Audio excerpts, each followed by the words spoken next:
예, 이제 무효가 다 끝났고요. 이제 취소를 보겠습니다. 취소요. 취소 제일 처음에 우리가 제가 이제 들어가기 전에 취소가 예, 무효보다 더 시험은 더 자주 나옵니다. 그러니까 취소랑 무효랑 합쳐서 두 문제에서 세 문제 이렇게 출제가 되는데 주로 이제 두 문제가 더 많은 것 같아요. 예, 출제가 되는데 취소는 무조건 하나 이상은 출제가 됩니다. 그러니까 이제 근데 제 생각에는 취소가 좀 더 쉬운 것 같아요. 예, 무효가 왜냐면 유동적 무효가 이렇게 있어가지고 유동적 무효가 판례 같은 게 좀 어렵잖아요. 그래서 유동적 무효를 포함하고 있는 무효가 난이도상으로는 더 어려운 것 같아요. 더 어렵기 때문에 출제가 좀 덜 되는 것 같다는 생각도 듭니다. 아무튼 이제 취소를 들어가겠습니다. 취소 우선 취소에 대해서 개념을 잡아야죠. 개념. 여러분 취소 제가 여러 번 계속 설명을 했어요. 취소 뭐였죠?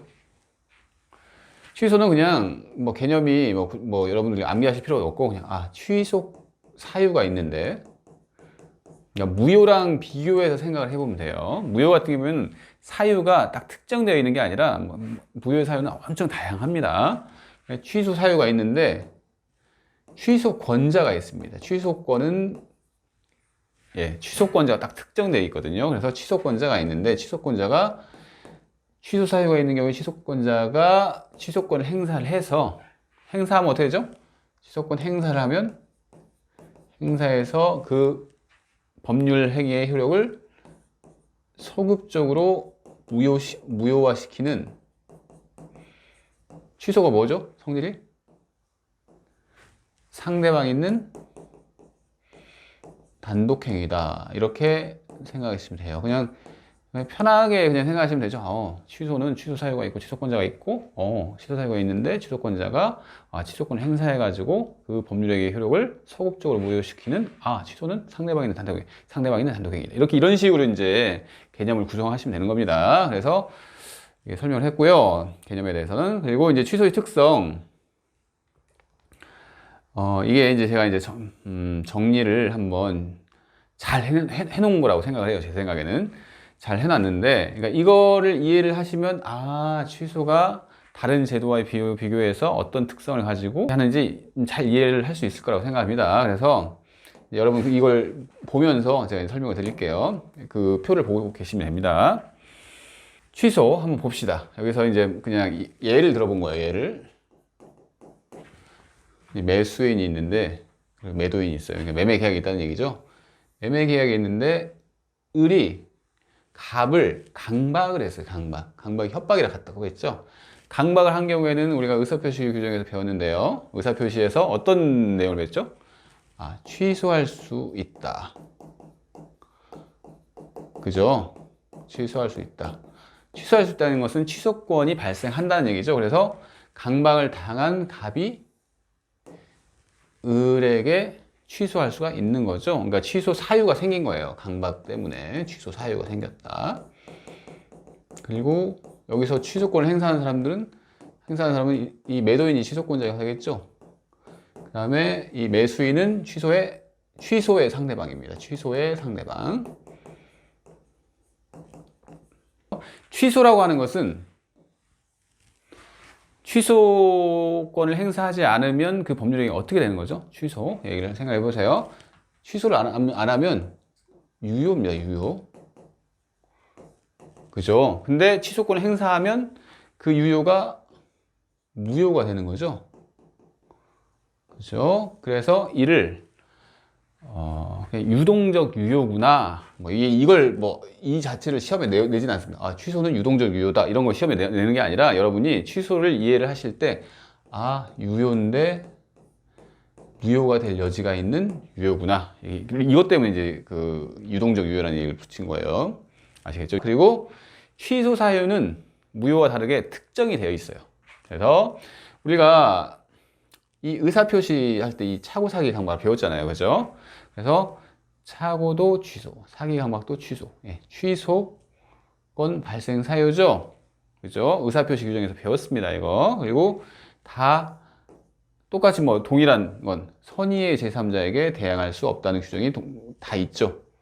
그죠? 대항 안 된다. 이런 규정을 같이 다 가지고 있습니다. 취소 사유가 특정이 됐는데 이 제한 능력도 여러 번 설명을 했어요. 이 제한 능력은 뭐죠?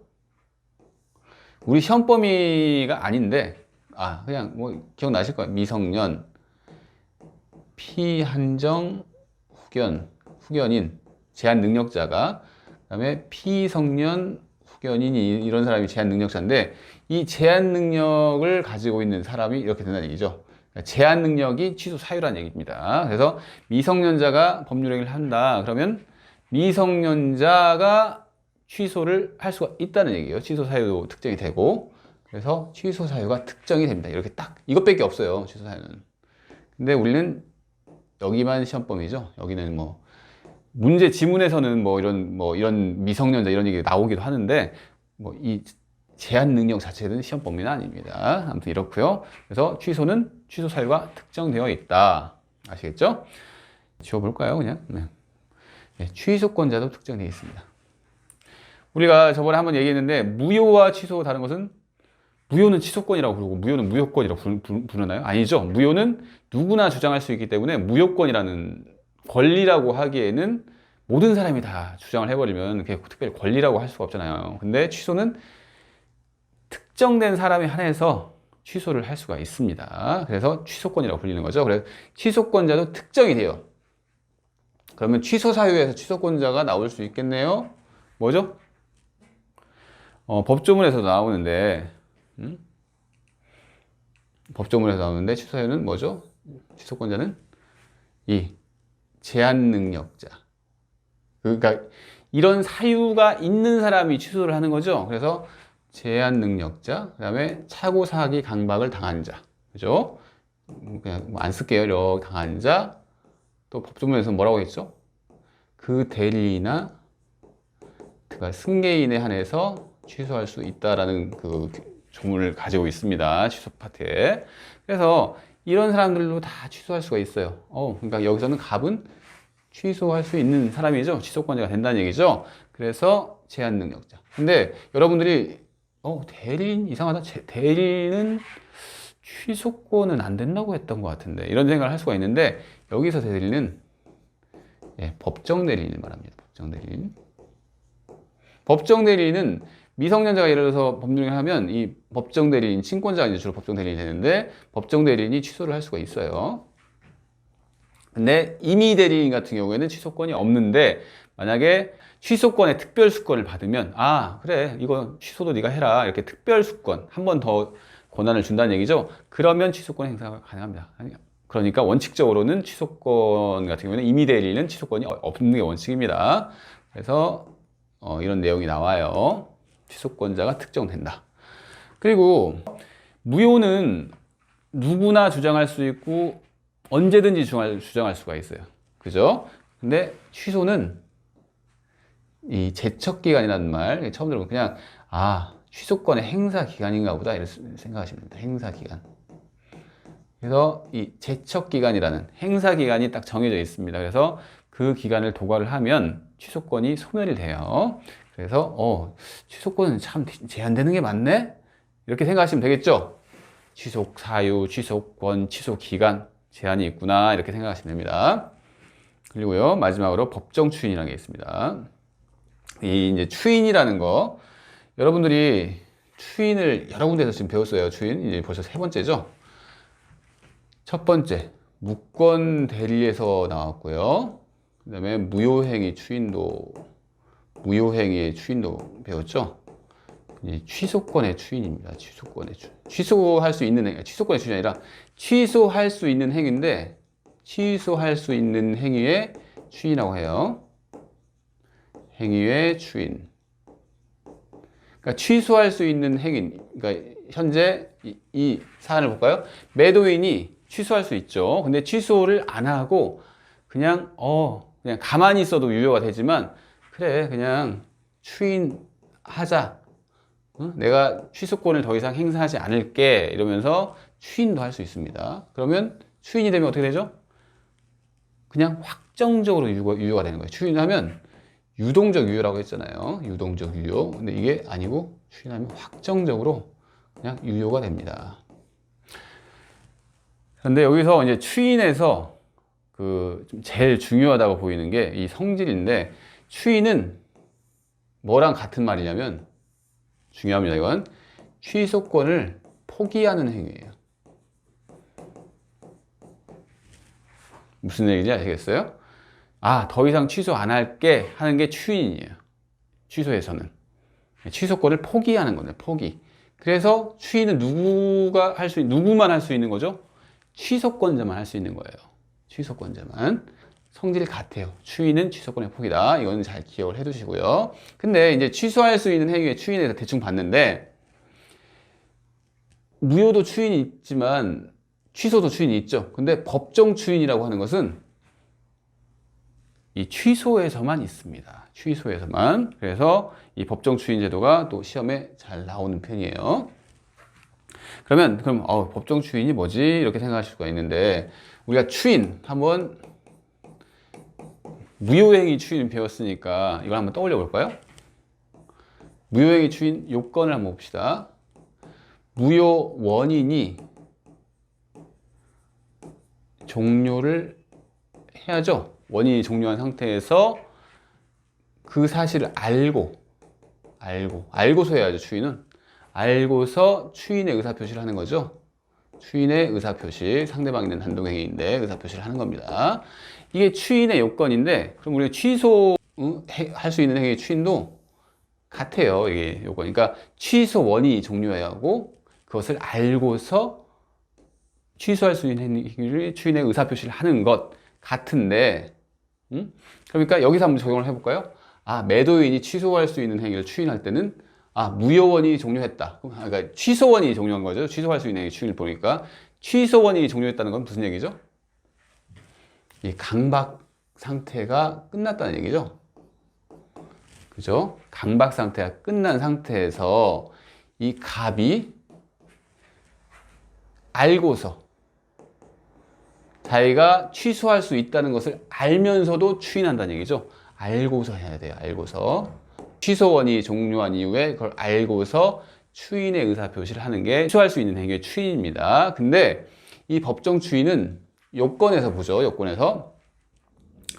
이건 이제 무효행위 추인을 얘기한 거니까, 우리 취소할 수 있는 행위의 추인은 1번. 취소 원인이 종료죠. 취소 원인이 종료. 여러분 헷갈리실 것 같으니까 써볼게요. 그 다음에 그것을 알고서, 그 다음에 추인의 의사표시. 이게 이제 세 가지 요건인데, 취소할 수 있는 행위의 추인은 이 세 가지를 요건으로 합니다. 그런데 법정 추인에서는 1번은 요구를 해요. 1번은 요구를 해요. 1번은. 근데 2번은 요구를 하지 않습니다. 그리고 특별한 의사표시가 있는 게 아니고 어떤 행위가 있는 거예요. 행위가. 이게 이제 법정 추인이라는 거예요. 그러니까 이게 이제 구체적으로 딱 어떤 감이 안 오실 수도 있으니까 예를 한번 들어볼게요. 어떤 예를 들을까요? 이 사람이 강박 원인은 종료했어요. 끝났습니다.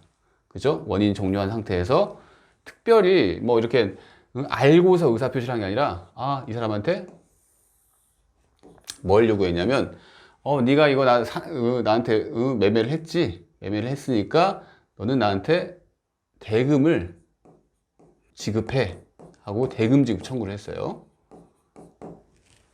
이렇게만 한 겁니다, 지금.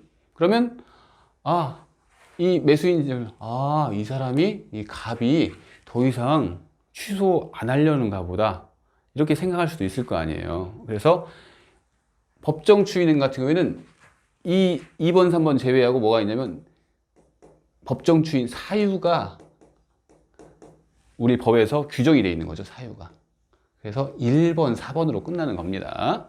그래서 법정 추인 사유에 해당하는 이 취소권자의 행위가 있으면, 그 취소원이 종료한 상태에서 이 취소권자가 그렇게 행위를 하면 추인되는 것으로 인정하는 제도를 두고 있는 겁니다. 이게 이제 우리 취소의 특성이에요. 이건 법정 추인은 다시 설명을 할 거예요. 물론 다시 설명합니다. 전반적인 얘기를 본 거예요. 그래서 다시 책으로 가봅시다.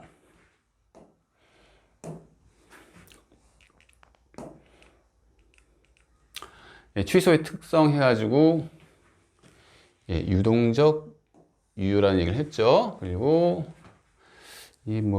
이것은 어차피 조건 기한이 뒤에 나오니까 그때 보도록 할게요. 왜 유동적 유효인지는. 그래서 딱 보고 여기서 봅시다. 취소권 행사 사유에 해당하더라도 취소권자가 취소권을 행사하였을 때 비로소 소급적으로 무효가 된다. 즉 행사 전에는 유효인데, 저는 유효인데, 그죠? 무효가 될 수 있는 유효죠. 무효 여지가 있는 유효. 그래서 유동적 유효라고 한다는 얘기를 쓴 거죠. 그래서 딱 그 화살표 취소권이 소멸이 됐어요. 취소권이 소멸되는 사유가 예를 들어서 취소권을 포기했다. 더 이상 취소 안 하겠다 얘기를 했어요. 그리고 제척 기간이 완성됐다. 이런 행위가 있으면 유효한 법률 행위로 그냥 확정이 됩니다. 근데 취소권의 포기가 뭐라고 했죠? 취소할 수 있는 행위에서 취소권의 포기 추인이라고 했죠. 추인하면 그냥 유효하게 된다고 했잖아요. 그래서 취소권의 포기나 제척 기간, 그러니까 취소할 수 있는 기간이 있는데 그 기간이 넘어버리면 더 이상 취소를 할 수 없을 거 아니에요. 그런 경우에는 유효한 법률행위 확정된다는 얘기입니다. 그래서 유효인데 행사하면 무효다. 그래서 유동적 유효다. 그 얘기입니다. 두 번째 볼까요? 이번에는 취소권자, 사유, 특정, 취소 기간의 한정 이런 게 있다. 법정 추인제도 제가 설명을 했죠. 그래서 거의 다 설명했습니다. 그리고 마지막 취소권을 행사했을 때 법률행위 효력이 소급적으로 상실되는 점에서 무효랑 동일하죠. 효과는 동일하죠. 취소를 행사하면 소급적으로 무효가 되니까 무효의 효과와 동일을 한데 무효는 취소와 달리 특정인의 행사가 아니죠. 무효권자가 행사하고 이런 게 아니라 그냥 무효를 주장할 수 있는 사람이 다 행사할 수 있으니까 발생하는 게 아니라 당연히 무효라는 판단을 받는 점에서 취소랑 다릅니다. 그래서 그러니까 상식적으로 알면 무효는 주장하지 않더라도 법원에서 만약에 무효 사유가 있는데 주장하지 않더라도 법원에서 판단을 그냥 해줘요. 하지만 취소는 취소권자가 주장을 해야 합니다. 행사를 해야 하고. 아시겠죠? 그래서 쭉 볼게요. 취소와 구별되는 개념. 그러면 취소랑 비슷해 보이는 개념들이 많은데 효력 발생 전에 이게 포인트죠. 법률행위 효력을 그냥 없애기로 하는 거. 발생 전에 더 이상 이 법률행위 유지하지 말자 하는 거예요. 그래서 철회랑 취소는 다르고 어떻게 다른지에 대해서는 썼죠. 취소는 유효하게 성립된 법률 행위를 대상으로 하는 반면에 철회는 효력이 발생하기 전 유효한 법률 행위를 대상으로 하는 게 아니라 효력이 발생하기 전 법률 행위를 대상으로 한다는 점에서 구별된다. 아시겠죠? 그리고 해제도 제가 여러 번 설명했는데 해제는 뭐죠? 계약에서만 발생하죠. 계약. 유효하게 성립한 계약인데 해제 사유가 있어요. 법정 해제 사유, 즉 채무 불이행이 있는 경우에 계약을 소급적으로 소멸시키는 거. 취소랑 비슷하죠? 소급적으로 소멸시킵니다. 이것도. 근데 취소는 모든 법률행위가 대상인데 해제는 계약에만 한정된다는 점에서 구별됩니다. 그 차이가 있는 거예요. 그래서 취소, 그리고 해제, 철회 이게 어떻게 다른지에 대해서 한번 생각을 해보시면 됩니다. 넘어가 봅시다. 그래서 이제 구체적으로 또 나오는 거예요. 이제 취소의 당사자가 뭔지, 누군지, 취소의 사유가 뭔지 해서 구체적으로 또 이제 개별적으로 다 나오는 거예요. 설명을 대략적이나마 드렸습니다. 한번 구체적으로 봅시다. 취소의 당사자 해가지고 케이스를 한번 제가 만들어 봤어요. 미성년자 갑이랍니다. 근데 또래보다 훨씬 성숙해 보이는 외모를 가지고 있대요. 그런 분들 있잖아요. 근데 갑은 열돈 금두꺼비를 갑의 할아버지로부터 증여받아 소유하고 있대요. 열돈이면 상당히 가격이 나가죠. 그런데 가족과의 상의 없이 평소 흠모하던 24세의 을에게 금두꺼비를 증여를 했답니다. 좀 재밌죠? 상황이. 갑이 결국 문제가 되는 건 뭐죠? 갑이 을에게 증여를 했잖아요. 증여를. 뭐를? 금두꺼비를. 근데 여기서 문제되는 게 이 사람이 17세라는 거죠. 만약에 이 사람이 성년자면 전혀 문제될 게 없어요. 그냥 증여의 효력을 발생하면 끝인데 아직 이 사람은 17세랍니다. 그래서 17세라는 것은 미성년자라는 얘기잖아요. 미성년자는 곧 제한능력자라고 하죠. 제한능력자. 예전에 그 행위무능력자라고 예전에 이렇게 많이 얘기를 했는데 요즘 제한능력자라고 얘기를 하더라고요. 제한능력자. 제한능력자 같은 경우에는 제한능력을 이유로 뭐죠? 취소 사유가 되죠. 그죠? 그래서 취소 사유가 되니까 취소권자가 취소권을 행사할 수 있죠. 취소권자가 사유가 있으니까 취소권자가 되면 취소권을 행사할 수 있습니다. 근데 취소권자가 누구냐는 거예요. 누구냐? 그래서 140조. 우리 그 법 제 140조에서는 취소권자를 규정하고 있습니다. 그래서 제한능력자. 갑이죠. 갑이 현재 제한능력자죠. 그 다음에 착오로 인하거나 사기 강박에 의하여 의사표시를 한 자. 만약 갑이 뭐 이게 아니라 17세 이런 게 아니라 을로부터 아까 봤던 그 케이스처럼 뭐 강박을 당했다. 그러면 그 강박을 당한 갑 이 얘기입니다. 착오로 인하거나 사기 강박에 의사표시를 한 자. 그 자. 그다음에 그의 대리인. 여기 대리인은 임의 대리인은 아니라고 그랬죠. 예, 법정 대리인을 얘기하는 겁니다. 설명했죠? 그리고 그 승계인. 승계인이라는 것은 이런 거예요. 예를 들어서 이 사안에서는 그게 성립을 할까요? 뭐 이 사안 말고 다른 사안을 보면서 좀 이따 얘기를 해볼게요. 그래서 이런 사람만 취소권자다. 이렇게 140조에서 규정을 하고 있습니다. 그래서 연결해서 보겠습니다. 그래서 취소권자가 누군지 또 나와요. 그냥 이런 사람이 취소권자다. 그리고 한번 읽어볼게요. 그러면 제한능력자는 자신의 행위를 단독으로 취소할 수 있습니다. 그래서 케이스에서 방금 봤던 케이스는 이 미성년자 갑은 단독으로 취소 가능하겠죠. 제한능력자는 법률행위 시 법정 대리인의 동의를 요한다고 하죠. 그죠? 그러니까 방금 같은 그 증여 같은 법률행위를 할 때는 원칙적으로 이 제한능력자는 미성년자는 단독으로 하면 나중에 취소를 당해요, 결국. 그러니까 그 행위를 하기 전에, 증여 행위를 하기 전에 동의를 받아서 하면 돼요. 어떤 행위를 할 때 동의를 받아야 하는데, 그래서 법률행위 시에 일반적으로 동의를 요하는데, 그럼 이 취소권 행사할 때도 동의를 받아서 하느냐? 이 얘기를 하는 거예요. 그건 아니다. 취소권 행사는 동의를 받을 필요 없이 그냥 단독으로 취소권 행사가 가능하다는 얘기입니다. 아시겠나요? 그래서 여러분들이 그래, 미성년자 같은 경우에는 좀 부족하니까 취소권도 단독으로 하는 게 아니라 동의를 받아서 해야 하는 거 아닌가 생각할 수가 있는데, 그게 아니라고 우리 민법에서 140조에서 그냥 제한능력자가 그냥 취소할 수 있다고 했지, 뭐 동의를 받아 취소할 수 있다 이렇게 규정을 하고 있지 않은 거죠.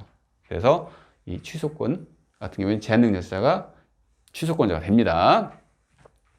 그래서 뭐 같은 얘기예요. 따라서 취소권 행사에 법정 대리인의 동의가 없음 이유로 동의가 없으니까 또 그걸 이유로 취소하면 안 된다는 얘기입니다. 이 취소는 유효하다는 얘기예요. 동의가 없더라도. 그래서 반가르기로 바꾸고요. 두 번째 볼까요?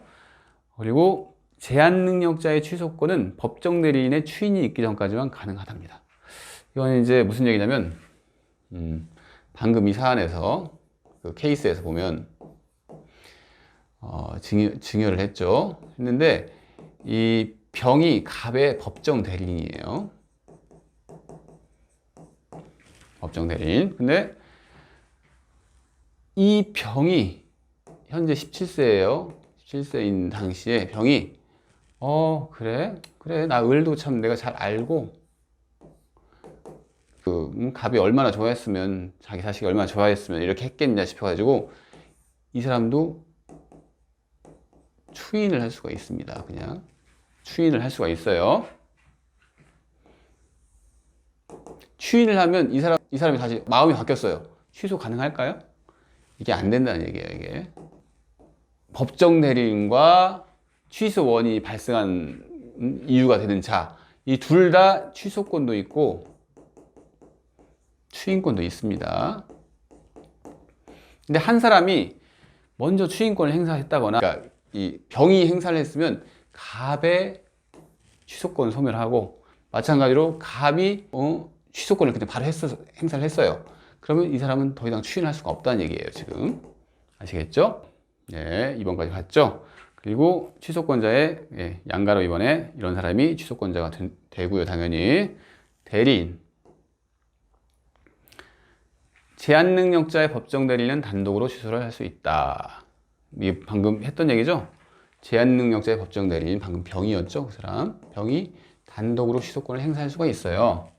그죠? 그러나 법정 대리인은 제한 능력자가 능력을 회복하면 더 이상 취소할 수 없답니다. 이제 이게 또 헷갈릴 수도 있는데, 방금 가불병 금두꺼비 사건에서 현재 17세잖아요.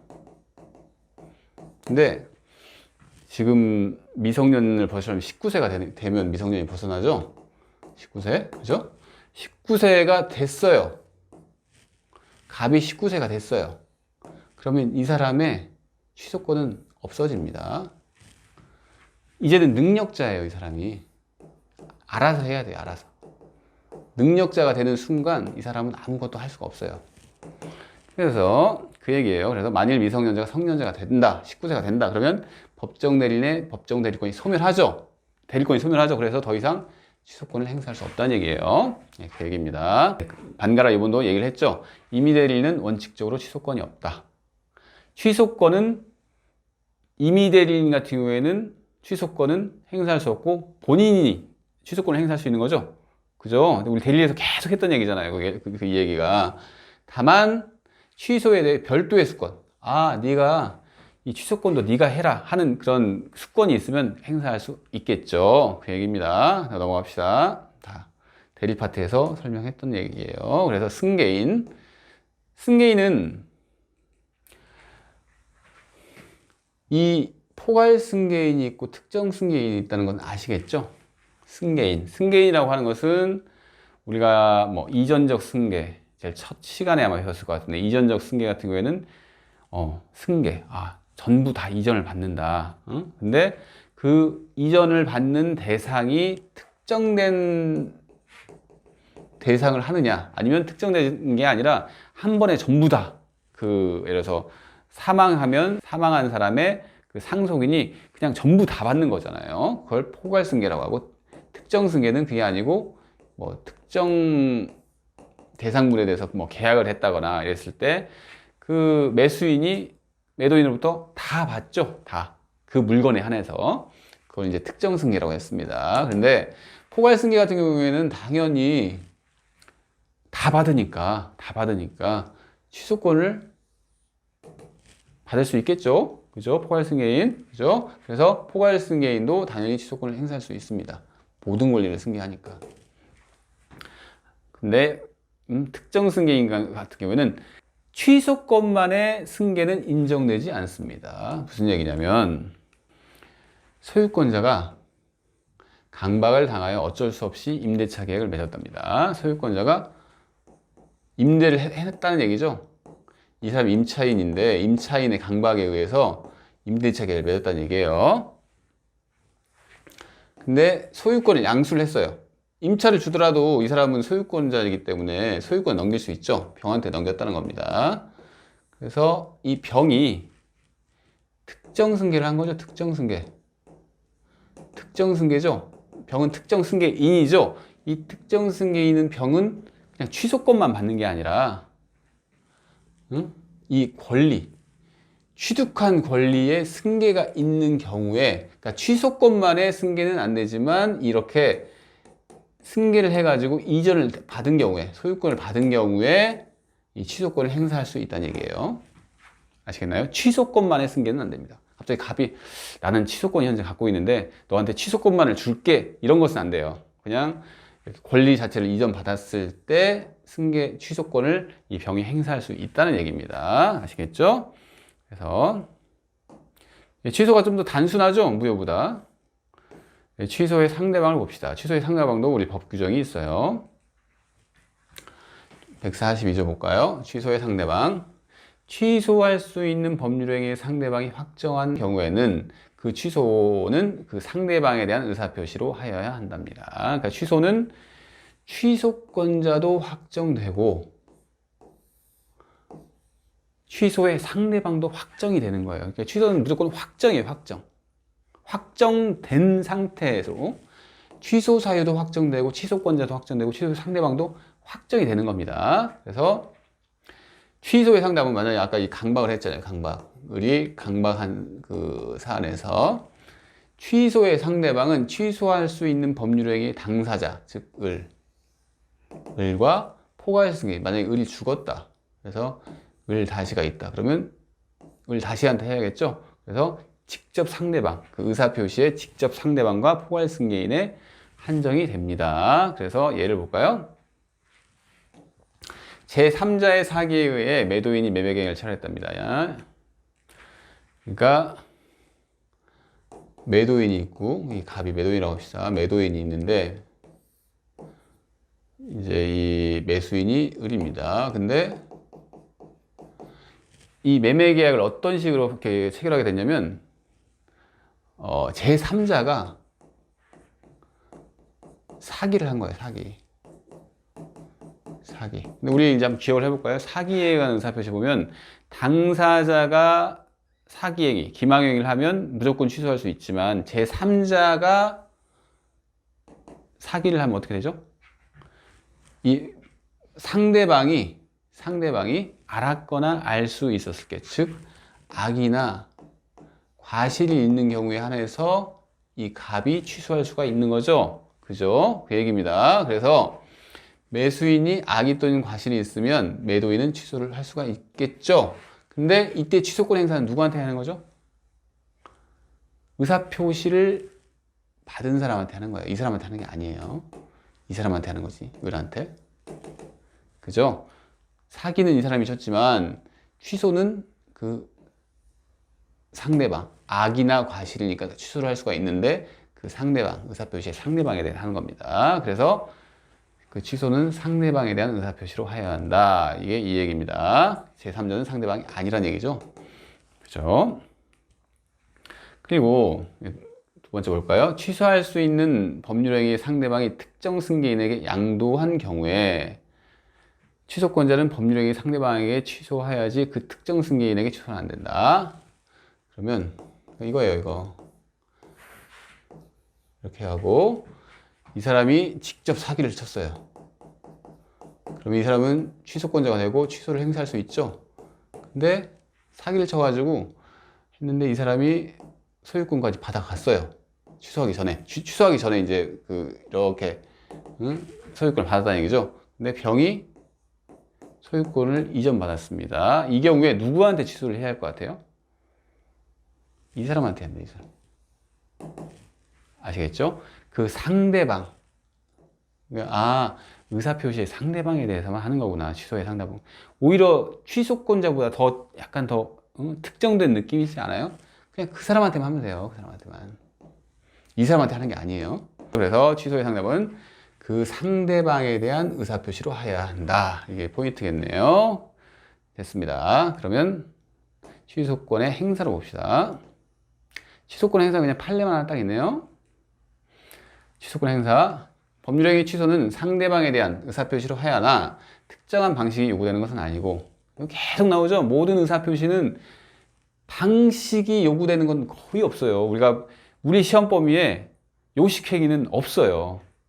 그래서 어떤 의사표시든 그냥 다 불요식행위예요. 아시겠어요? 그 얘기입니다. 그래서 취소의 의사가 상대방에 의하여 인식될 수 있다면 어떠한 방법으로 들어도 무방하다 할 것이고, 당연한 얘기죠. 법률행위의 취소를 당연한 전제로 한 소송상의 이행 청구나 이를 전제로 한 이행 거절 가운데는 취소의 의사표시가 포함되어 있다고 볼 수 있다.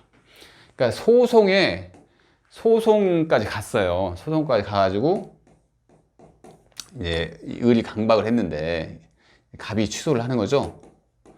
근데 이 사람이 법원에서 취소권을 행사합니다 이렇게 얘기를 안 하고 내가 취소를 했으니까 이 사람한테 부당이득 반환 청구를 해야겠어요. 부당이득 반환 청구를 행사를 하는 거예요. 그럼 이 부당이득 반환 청구 안에 취소의 의사표시를 담고 있다고 생각하는 거예요. 아시겠어요? 그래서 취소를 당연한 전제로 한 소송상의 이행 청구, 지금 이 얘기를 한 거죠. 취소의 의사표시가 포함되어 있다고 볼 수 있다 이 얘기입니다. 방식이 자유로우니까. 그래서 취소권의 행사도 판례를 봤고요. 그러면 뭐 위에 있는 판례 그대로입니다. 방법상 제한이 없다. 다만 취소권의 행사는 그 취소권이라고 하는 게 상대방 있는 단독행위죠. 이 단독행위는 계약이랑 다르게 어떤 협의를 한다거나 이런 게 아니고 그냥 탁 툭툭 그냥 의사표시 하는 거잖아요. 그래서 조건기한 이런 거 붙일 수가 없어요. 원칙적으로 안 됩니다. 물론 단독행위에도 조건기한이 붙일 수 있는 예외가 있긴 있는데 그것은 아마 해제 쪽 가서 계약 쪽 가서 이제 보게 될 겁니다. 그래서 여기까지만 이해를 하면 되시고요. 그러면 취소권을 행사했습니다. 그때 효과가 어떻게 되는지 이건 여러 번 봤죠. 그러니까 취소권 행사하면 소급적으로 무효가 되고, 그럼 무효의 효과를 받겠네? 무효 효과는 이행 전 이행할 필요 없고, 이행 후 뭐 부당이득이라는 게 있는데 뭐가 이렇게 이행했으니까 돌려받아야겠죠. 부당이득이라 있는 여기까지는 다 이해를 했을 거예요. 그리고 뭐 이 정도까지 제가 다 얘기를 한 것 같은데 여기서는 뭐가 더 나오냐면 부당이득 반환의 범위만 더 추가됩니다. 내용에서요. 그래서 141조, 741조 부당이득, 우리가 741조 원칙적인 규정이라고 얘기를 했잖아요. 741조 한번 읽어볼까요? 법률상 원인 없이 타인의 재산 또는 노무로 인하여 이익을 얻고 이로 인하여 타인에게 손해를 가한 자는 그 이익을 반환해야 한다. 이건 한번 생각을 해보세요. 이거 한번 이제 741조 규정을 배우는데 똑같은 예를 봅시다. 강박을 했어요. 매수인이고 강박을 해가지고 이 사람이 등기까지 받았어요. 등기까지 받은 이후에 이 갑이 취소권을 행사하는 거예요. 지금 취소권을 행사했다. 이 상황입니다. 이런 경우에 이 갑은 취소를 했으니까 무효가 되죠. 무효가 되니까 무효라는 건 뭐죠? 효력이 없다는 얘기잖아요. 이 매매계약에 효력이 없다는 얘기잖아요. 무효가 됐습니다. 그러니까 법률상 원인 없이 무효가 되면 법률상 원인이 없어지는 거죠. 계약이라는 게 이제 법률상 원인인데 법률상 원인이 없이 무효가 되면 그 계약이 무효니까 법률상 원인이 없어지는 거예요. 근데 이 을이 이익을 얻고 있어요. 즉 등기를 가지고 있습니다. 등기를. 그러면 타인의 재산으로 인해서 이익을 얻고 있고 이 사람은 손해를 보고 있는 거죠. 현재 그 자기가 소유권자인데 소유권이 지금 없는, 그 등기가 없는 거잖아요. 그래서 이런 경우에는 그 이익을 반환해야 한다 이겁니다. 반환을 해야 한다. 이제 그게 부당이득인데 여기까지는 이해를 하셨을 거예요. 그래서 취소권 행사했으니까 소급적 무효가 되죠. 그래서 이행 전이면 이행할 필요가 없고 이행 후면 방금 봤던 741조처럼 부당이득 반환 의무가 생기죠. 그죠? 그런데 2번 볼까요? 2번 우리 배웠습니다. 제한 능력을 이유로 취소권 행사에는 제3자의 취소 효과를 주장할 수 있어요. 그러니까 우리가 이 의사표시 규정에서 배운 건데 갑을병 해가지고 만약에 사기를 이유로 취소를 했어요. 사기를 취소했다. 근데 이 사람이 선입니다. 근데 이 취소로 이 병에게 대응할 수 있나요? 안 된다고 했잖아요. 근데 제한 능력 같은 경우에는 이 사기를 위한 취소가 아니라 갑이 미성년자예요. 미성년자를 이유로 이렇게 취소를 한 경우에는 설령 이 병이 선이라고 하더라도 취소를 효과를 주장할 수 있습니다. 그래서 이 등기를 찾아올 수가 있어요. 차이죠? 그래서 지금 가로 2번에서 그 얘기를 한 겁니다. 우리는 이건 배웠죠. 이거 두 번째 거 의사표시 파트에서 배웠잖아요. 근데 우리가 제한 능력을 위한 취소의 경우에는 이 선의의 제3자 규정이 없어요. 그것만 이해를 하시면 됩니다. 그리고 반환 범위만 더 추가가 된다고 됐죠. 반환 범위가 나옵니다.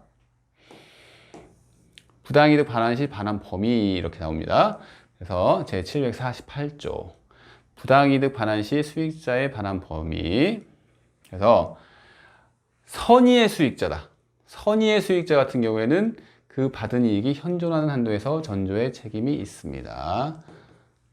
그런데 악의의 수익자는 받은 이익에 이자를 붙여 반환하고 손해가 있으면 이를 배상을 하라고 규정이 되어 있습니다. 이게 무슨 얘기냐면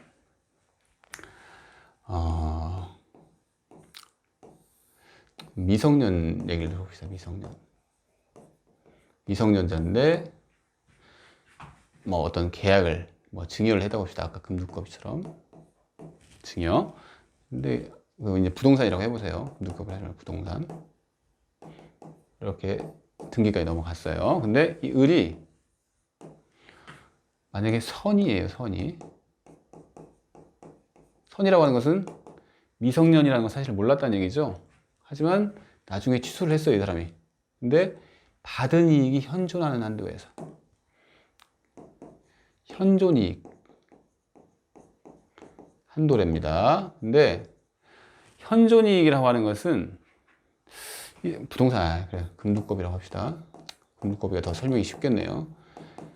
금두껍이를 가지고 이 사람이 웬 떡이냐 이러면서 그래서 이걸 돈으로 바꾼 다음에 이 나이트클럽에 가가지고 다 써버렸어요.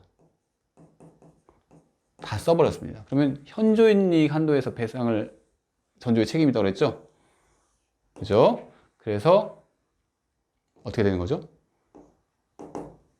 다 써버렸어요. 현존이익이 없어요. 그러면 못 받는 겁니다. 이 갑이요. 아시겠어요? 그 얘기를 하는 거예요. 하지만 이 을이 악이었어요. 미성년이었네. 왜 나한테 금두꺼비를 주지? 이런 경우에는 설령 썼다고 하더라도 현존이익 이런 거 상관없이 받은 이익에 그리고 금값이 올랐어요. 그러면 손해가 이 사람한테 난 거죠. 손해. 그리고 그 이익이 돈으로 바꿨는데 그 금액에 이자까지 있다. 그럼 이자까지 붙여서 다 반환하는 얘기입니다.